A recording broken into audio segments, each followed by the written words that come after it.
welcome to Leaders of Tomorrow, the series that celebrates the entrepreneurial spirit of micro, small and medium enterprises. Today on Direct Connect, our experts are all set to take your queries and help you improve various aspects of your business. From funding to marketing to talent-related questions, they're really going to directly connect with you and guide you. So let's welcome our panel, Rajiv Karwal, Founder Director, Milagro Business and Knowledge Solutions, and NK Meni, former Deputy MD in charge at SIDBI. Welcome, gentlemen. Are you looking forward to all the MSME questions today? Yes, very much. Definitely. All right, so let's go over to our first query right away. This is Mr. Janak Sheth, Managing Director of Century Pharmaceuticals from Vadodara. Welcome, Janak. Fire away your question, please.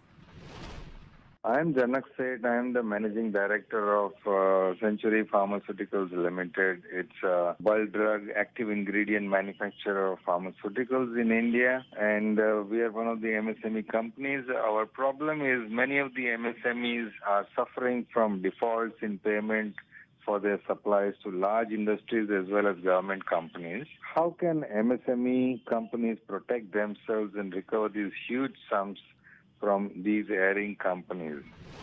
Okay, so that's Janak Sheth, an MSME that's really facing a lot of defaulters with respect to payments. And Mr. Meni, you've been with SIDBI for a number of years.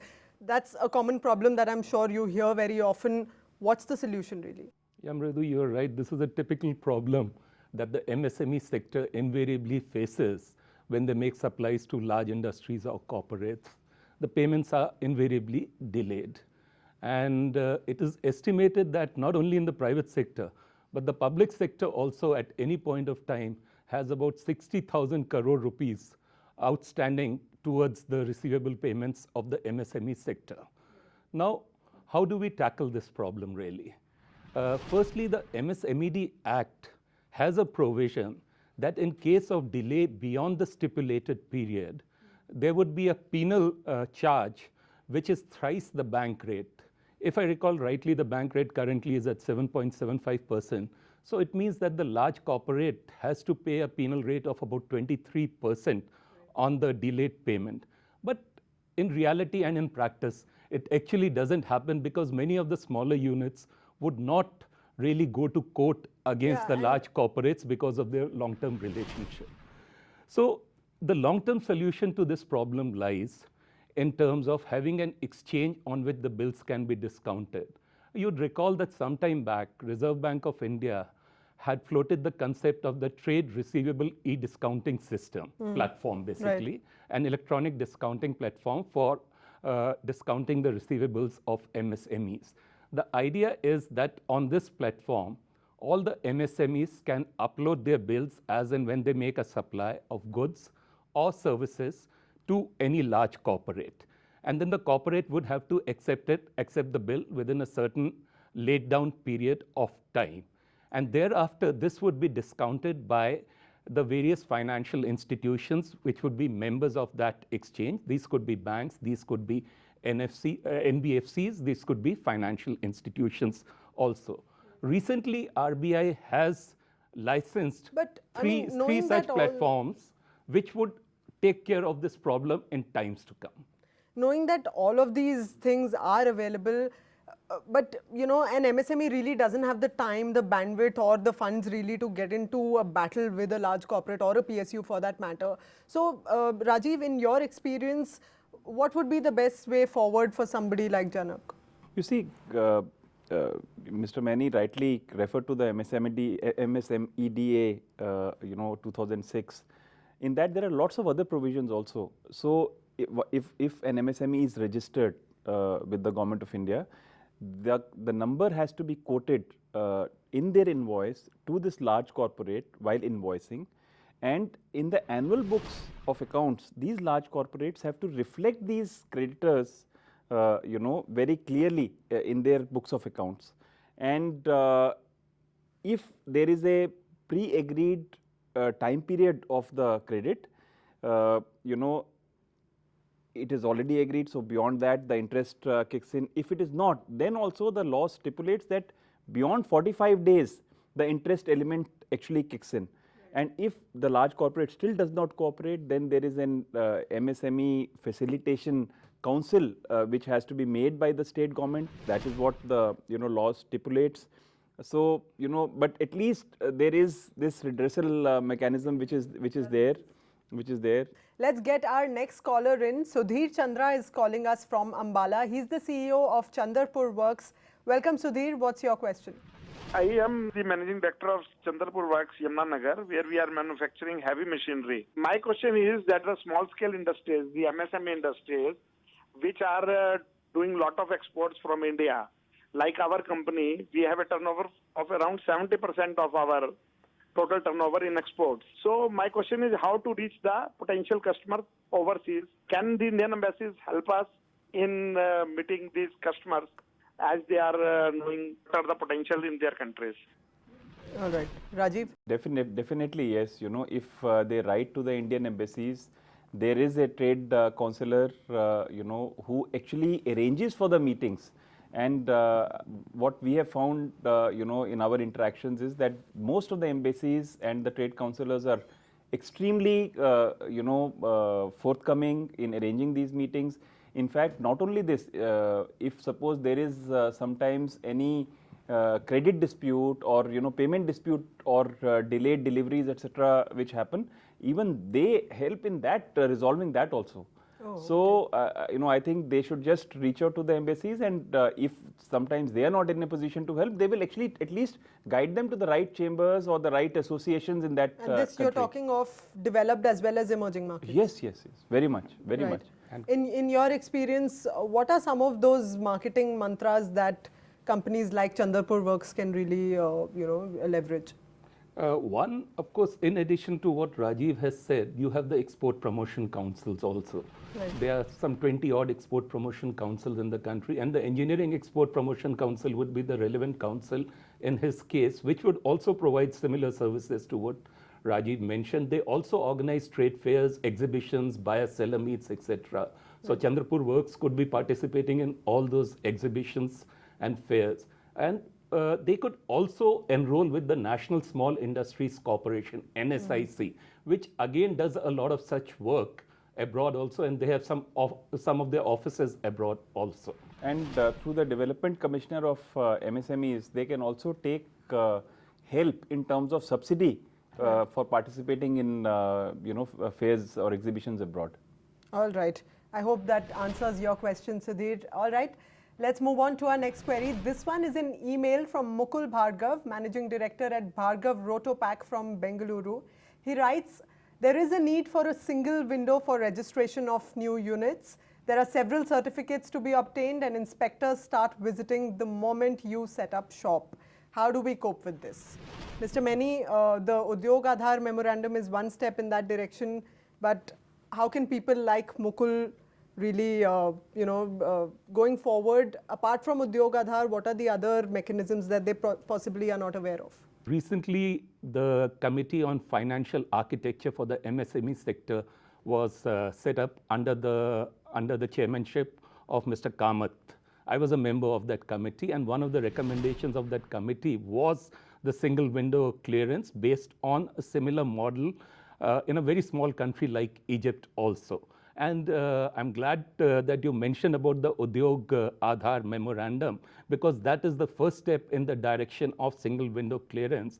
And the Udyog Aadhaar memorandum not only entitles you to a registration, simultaneously it entitles you to a PAN, TAN, and the EPFO clearance also. Right. And I expect that going forward, with the considerable emphasis of the government on improving the ease of doing business, many of the legislations which are impacting the MSME sector today are also going to be crashed into a single legislation, which would be the MSMED Act or a similar such act, and would take care of these problems. Yes, today there are a large number of inspectors who do visit, but the fact is that the government is seized of the matter and is taking necessary and effective steps to address this issue. See, personally in your experience, has Inspector Raj gone down over the years?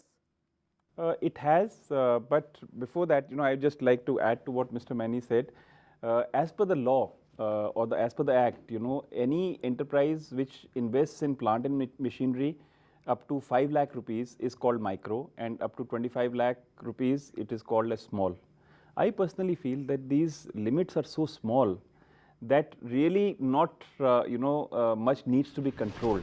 Right. So actually micro and small enterprises should be completely freed of all the stipulations and environmental clearances or various rules which are there. And then in coming back to your question whether Inspector Raj has gone down, yes, it has gone down, but during the festivals, during a year ending, there will always be people who would want to meet you. And then it is anybody's guess what happens in those meetings. It is not just tea which gets exchanged. Right. All right. On that note, we are going to take a short break right here. Direct Connect continues on the other side. So stay with us on Leaders of Tomorrow only on ET Now.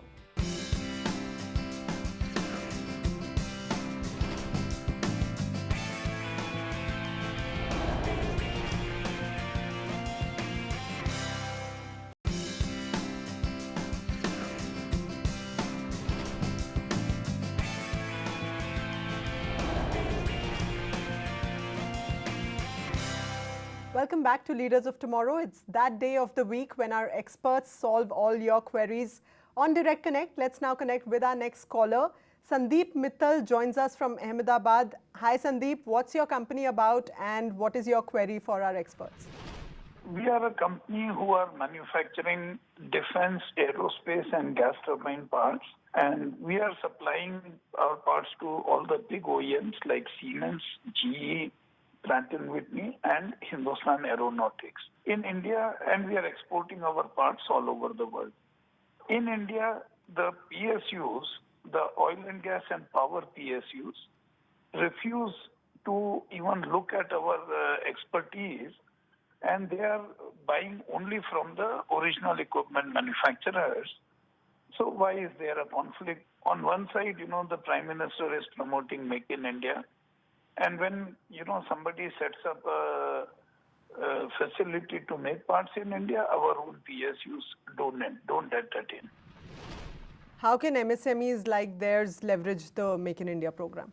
Milagro had done a research about 3 or 4 years ago. And based on that research, we actually recommended to the Prime Minister's office and the MSME Minister's office that like you have a priority sector lending limit which can be fixed, similarly, you can have a priority sector buying limit which can be fixed. Only if nobody qualifies in that criteria and nobody actually quotes, should those companies be allowed to go outside and buy. Of course, you have to meet the quality norms, price norms, and everything. So if that happens, I'm sure companies like I forgot the name of Mr. Sandeep. I think they will definitely get an advantage there.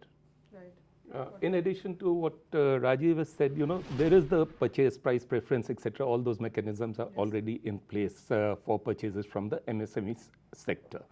In addition to this, NSIC registers such suppliers to the government, to the public sector undertakings and other such organizations also. And that registration actually gives you a sort of an authenticity that you could supply to all these organizations, because NSIC goes through a sort of a credibility check on these organizations also. So if you register with NSIC, you would be in a position to supply to the PSUs also. Okay. I hope that answers your question, Mr. Mittal. Moving on, here's a question that's come to us over Twitter. Rahul Jain of Suparshwa Swabs has tweeted to us, we are leaders in cotton hygiene products, doing a turnover of about 15 to 20 crore rupees. We are adding non-woven hygiene products and need to add about 3 crore rupees of investment.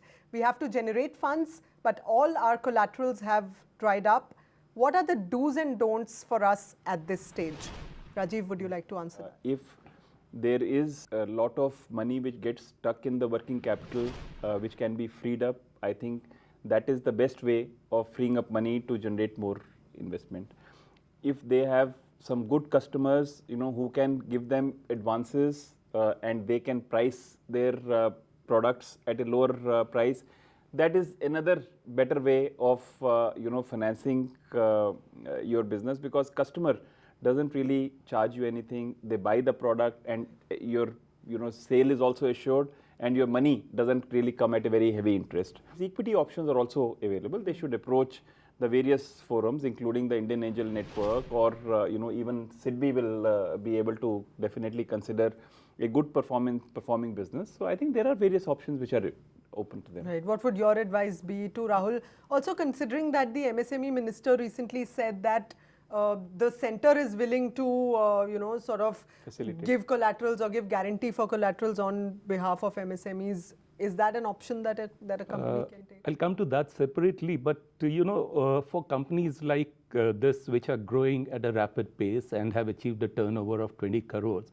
it is quite natural that collateral would not be available beyond a certain stage, and it should not really be an issue if the company has had a good track record with its bankers.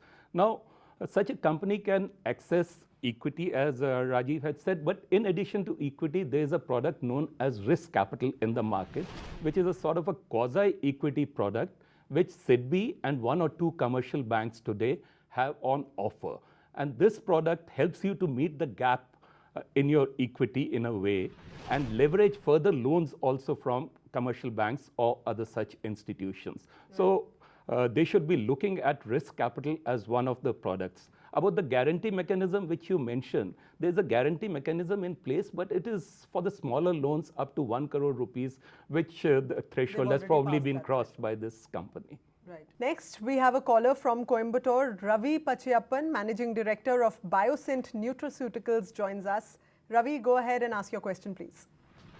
I'm Dr. Ravi. I'm the proprietor of our company called Biosint Nutraceuticals, which is basically into specialty feed supplements for poultry and cattle. Actually, I'm in this industry for the last 18 years. Whenever the problem we face with the customers, they always prefer multinational products as something better quality or something like. Despite we give the best in quality, best in performance products, the acceptability among the customers are very limited. I want to know how to penetrate this. So that's Ravi Pachiyappan facing problems in breaking the myth that international products are always better than Indian ones. What's your suggestion, Rajiv? No, I think definitely good marketing, good salesmanship skill matters. They should not really ask for the full orders at the first go. They should try to take trial orders, build a track record and move on. But I think what will do the trick for him would be that if they also get the products tested from labs of fame, and repute in their sector, take the proper certifications, submit it, make the product comparison, then just show to the customer that they offer better value of purchase, whether it is with extra warranty or whether it is with better price or extra attention which they'll be able to bring to their business or the relationship. I think that should do the trick for him. Right. What would your suggestion be, Mr. Mani? I think apparently the company belongs to the agricultural sector, and if so, there are other organizations like the aggregators of agricultural produce, the NGO sector, which is working very closely with the farmer segment. If we could convince these organizations about the efficacy of such products, definitely they would in turn convince the farmers in the field that such products are good for them. Okay. All right, Ravi. So get some certifications, put your product out there, show the people that you have the quality and you can compete very well with international companies as well. Coming up next is our email from Radha Ramanan G. Panikar, Director of DGM India. He writes to us from Mumbai and he says, we are a small enterprise with a turnover of 1.5 crore rupees operating in the logistics service sector. We help our clients meet compliance needs with respect to transportation of hazardous cargo. We also provide training in transportation of hazardous cargo, and our plan now is to establish training facilities, set up storage facilities for hazardous material, and open up many more branches. We need funding, but we don't want to dilute our stakes. Our equity capital is around 33 lakh rupees at the moment. In the absence of any plant and machinery or equipment or stock, we are finding it tough to get bank funding. What are our other options?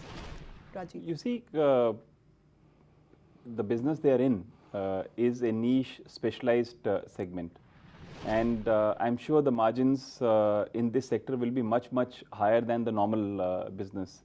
And their business should be able to support debt even at a higher rate of interest. And it's fine that they would probably not be able to get equity, because this kind of a trading business with not too much of an investment.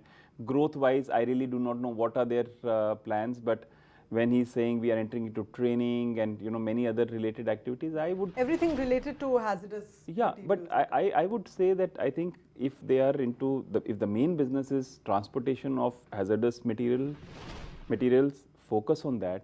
Because whatever you do, even time is a resource. It is not just about financial resource. Invest your time in growing your business in the main line where the maximum revenues come, right? And if any financial institution or investor sees a good growth path, the investment would come. But by diverting your time in already a small organization which has management bandwidth issues, into training and other things, you would not be able to grow your business. You would not be able to get investors into your business. So I think first focus very clearly, and then focus on higher margins in your business. You'd suggest go deeper rather than branching out into various things. Exactly. Okay, Mr. Meni, what's your advice for Radharamanan? While agreeing with the strategy suggested by Rajiv, I would say that there are sources of funding still available even for such organizations. This is purely a service sector organization, and because of lack of collateral, service sector organizations invariably face a problem in raising term loans in particular. Now, the way forward is, one, their cash flows would be looked at by any bank or institution. Two, I had earlier mentioned about a product called risk capital. Yes. This is an organization which would qualify very well for a risk capital kind of product, which is a quasi-equity in nature, because they don't want to dilute their equity. Right. Thirdly, they could look at a loan up to 1 crore rupees, which is given without collateral security or without third-party guarantee under the Credit Guarantee Trust for micro and small enterprises, where the only security required is the primary assets which are created by you. They mentioned something about storage space, etc. being created. So there would be some primary security definitely available. All right, thank you very much, gentlemen, for joining us today. That's a wrap on this edition of Leaders of Tomorrow Direct Connect. If you have any queries and need expert advice on any aspect of your business, feel free to get in touch with us. Once a week, we'll take your questions and get you answers from the experts. Write to us at leadersoftomorrow@timesgroup.com or reach us using social media by using the hashtag LOT, or just call us on the number flashing on your screen.